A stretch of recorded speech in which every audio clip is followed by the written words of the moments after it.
Hello friends, welcome to my YouTube channel sky notes.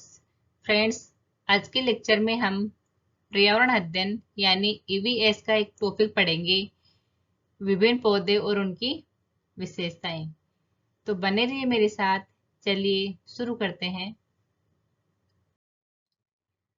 पौधों की विशेषताएं, कौन कौन सी विशेषताएं होती हैं पौधे की, वो देखते हैं हम। पौधों को पानी देने के मुरझाई पत्तियां फिर हरी हो जाती है, क्योंकि उनमें प्रकाश संश्लेषण से भोजन बनता है। पौधे की जो पत्तियां मुरझा जाती हैं और पौधे को पानी देने से वो हरी हो जाती है, क्योंकि प्रकाश संश्लेषण से भोजन बनता है। प्रकाश संश्लेषण क्रिया में कार्बन डाइऑक्साइड, जल, सूर्य का प्रकाश एवं क्लोरोफिल की आवश्यकता होती है। जो प्रकाश संश्लेषण की क्रिया है उसमें कार्बन डाइऑक्साइड, जल और सूर्य के प्रकाश एवं क्लोरोफिल की आवश्यकता होती है। पत्तियों का हरा रंग क्लोरोफिल के कारण होता है। देखो, ये जो हरा रंग है वो क्लोरोफिल के कारण होता है पत्तियों का। पौधे वातावरण से कार्बन डाइऑक्साइड लेते हैं। ये देखो, वातावरण से कार्बन डाइऑक्साइड ले रहा है पौधा और ऑक्सीजन को छोड़ते हैं, और ये देखो ऑक्सीजन को छोड़ रहे हैं। आप कोई हरा पेड़ नहीं काट सकते, भले ही उसे आपने ही लगाया हो। पेड़ काटने के खिलाफ कानून है, अतः इसके लिए सरकारी लिखित में निकली लेनी पड़ती है। तो ये थी पौधे की विशेषताएं।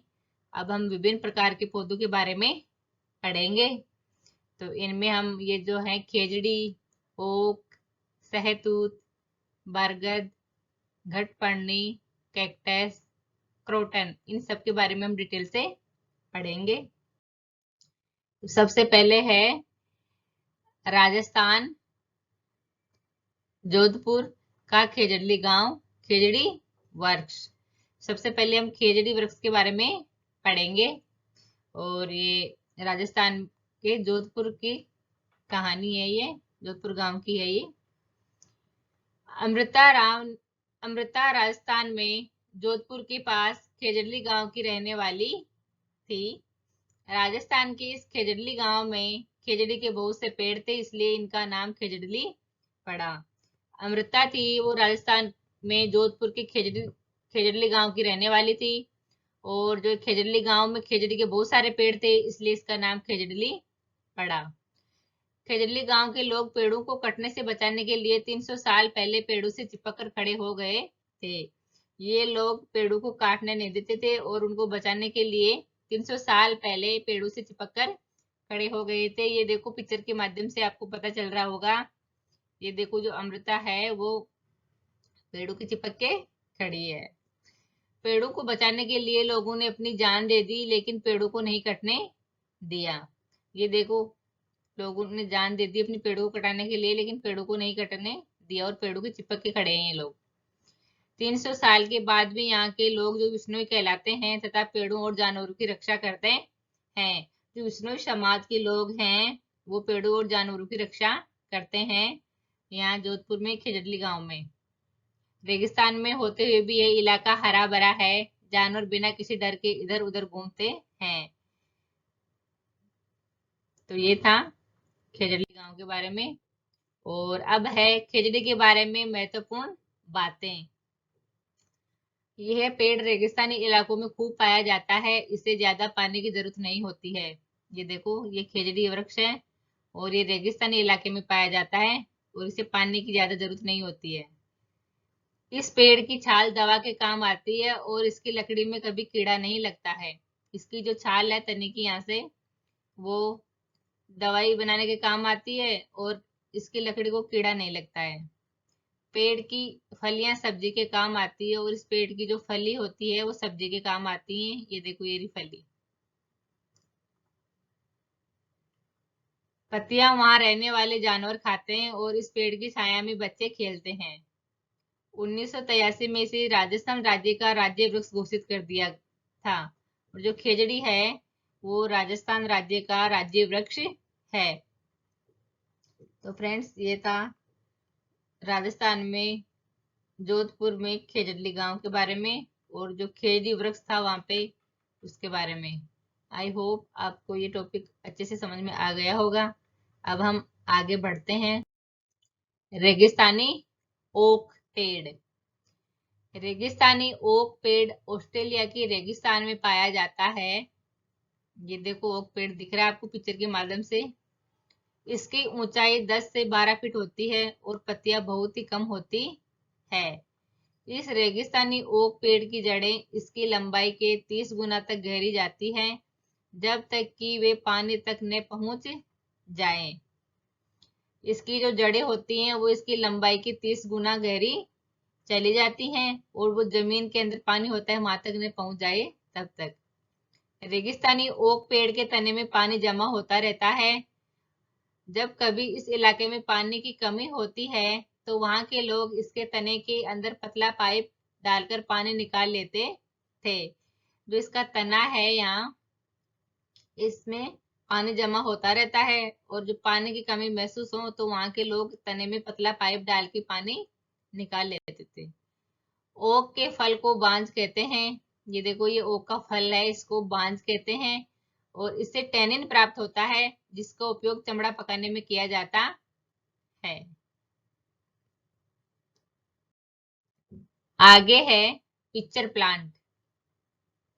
पिक्चर प्लांट को नेफेंथीज, घटपर्णी या कीट भक्षी पौधा भी कहते हैं। ये एग्जाम में क्वेश्चन आया है कई बार सीटेट के एग्जाम में। यह मेघालय, भारत, ऑस्ट्रेलिया एवं इंडोनेशिया में पाया जाता है। यह एक कीट भक्षी कीड़े मकोड़ों को खाने वाला पौधा है। जो निफेंथीज है पिक्चर प्लांट, ये कीट भक्षी पौधा है और कीड़ों मकोड़ों को खाकर अपना भोजन बनाता है, कीड़ों का शिकार करता है ये। इसमें प्रकाश संश्लेषण होता है, परंतु नाइट्रोजन प्राप्त करने के लिए यह कीड़ों का शिकार करता है। इसमें प्रकाश संश्लेषण की क्रिया होती है लेकिन नाइट्रोजन को प्राप्त करने के लिए यह कीड़ों का शिकार करता है। देखो ये कीड़े आ रहे हैं ना इसकी तरफ अट्रैक्ट होके। इसका आकार लंबे घड़े की जैसा होता है जिसके ऊपर पत्ती नुमा ढक्कन लगा होता है। ये देखो इसका आकार लंबे घड़े के जैसे दिख रहा है आपको, और ये जो पत्ती है इसके ऊपर लीफ, ये देखो ये इसका ढक्कन लगा होता है इसका। इसमें से खास खुशबू निकलती है जिससे कीड़ों मकोड़े इसकी ओर आकर्षित होकर इसके घड़े में फंस जाते हैं और इसका शिकार बन जाते हैं। इसमें देखो खुशबू निकलती है खास, और जो कीड़े मकोड़े हैं ये देखो ये अट्रैक्ट होके और इसके अंदर फंस जाते हैं और ये पत्ती बंद हो जाती है, इसका ढक्कन लग जाता है और इसके शिकार बन जाते हैं। तो ये था फ्रेंड्स पिक्चर प्लांट, इंपॉर्टेंट है ये। आगे है सहतूत, मलबरी। सहतूत एक फल है। इसका पेड़ छोटा और मध्यम आकार का होता है और तेजी से बढ़ता है। ये देखो सहतूत एक फल है और इसका पेड़ ज्यादा बड़ा भी नहीं होता और छोटा भी नहीं होता, मीडियम साइज का होता है। इसका जीवन काल बहुत कम होता है, इसका जीवन काल कम होता है। सहतूत के पेड़ पर रेशम के कीट, सिल्क वर्म पाले जाते हैं। ये देखो ये रेशम का कीड़ा है। भारत में मुख्यतः उत्तर प्रदेश, बिहार, झारखंड, मध्य प्रदेश, हरियाणा, पंजाब एवं हिमाचल प्रदेश में इसकी खेती होती है। और ये देखो ये सहतूत के फल हैं, पहले ये ग्रीन होते हैं और पकने के बाद में रेड और ऐसे हो जाते हैं। बिहार का भागलपुर शहर सिल्क सिटी के नाम से जाना जाता है। तो ये था हमारा सहतूत के बारे में। आगे है बरगद, बनियान ट्री। बरगद बहुवर्षीय विशाल वृक्ष है, इसे वट और बड़ भी कहते हैं। जो बरगद है उसको वट और बड़ के नाम से भी जाना जाता है। यह एक स्थलीय द्विबीजपत्री एवं सपुष्पक वृक्ष है। इसका तना सीधा एवं कठोर होता है।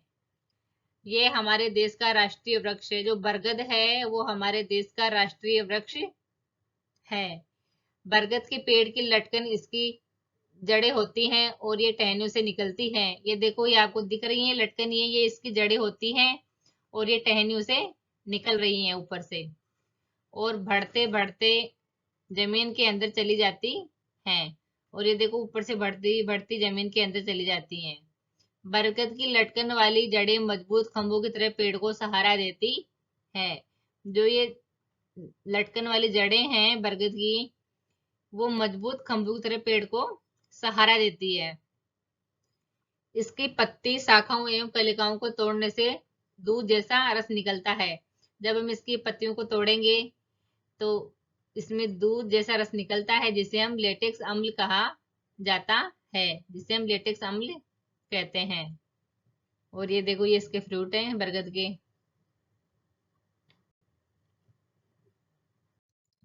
आगे है कैक्टस। यह एक मरुस्थलीय पौधा है, मरुस्थल में उगने वाला पौधा है ये कैक्टस। दिख रहा होगा आपको पिक्चर के माध्यम से। इसे नागफनी के नाम से भी जाना जाता है। इसकी कई प्रजातियां होती हैं। इसका तना गूदेदार और हरा होता है। इनमें पानी संचित रहता है और ये प्रकाश संश्लेषण का काम करता है। इसका तना होता है वो गूदेदार होता है और हरा होता है। इसमें पानी संचित रहता है और ये प्रकाश संश्लेषण का काम करता है। ये इसकी विशेषता है कैक्टस के पौधे की। इसकी पत्तियां विशेषीकरण से कांटों का रूप धारण कर लेती है, जो जल के वाष्पन की क्रिया को अत्यंत धीमा बना देती है और लंबे समय तक इसे जीवित रखने में सहायक होते हैं। ये इनकी पत्तियों की विशेषता है नागफनी के पौधे की, कि इनकी पत्तियां विशेषीकरण से कांटों का रूप धारण कर लेती है, जो जल के वाष्पन की क्रिया को अत्यंत धीमा बना देते हैं और लंबे समय तक इसे जीवित रखने में सहायक होते हैं। ये पेड़ लंबे समय तक जीवित रहता है। कैक्टस, इसकी लंबाई कुछ फीट से लेकर 40 फीट तक हो सकती है। ये देखो इसकी लंबाई है ना इधर। कैक्टस में कई औषधीय गुण पाए जाते हैं। ओर्थराइटिस, गठिया, बवासीर जैसी बीमारियों में कैक्टस काफी उपयोगी होता है। साथ ही जख्मों को भरने में भी एक एंटीबायोटिक का काम करता है। कहीं लग जाती है, घाव हो जाता है, तो उसको भरने में भी इसको काम में लिया जाता है। ये एक एंटीबायोटिक की तरह काम करता है। आगे है क्रोटन। Croton plant. यह पौधा यह बताने में समर्थ है कि फसल को कब पानी की आवश्यकता होती है। इस पौधे को मुख्य फसल के साथ बो दिया जाता है। जब फसल बोई जाती है तो बीच में इसका पेड़ उगा दिया जाता है, बो दिया जाता है।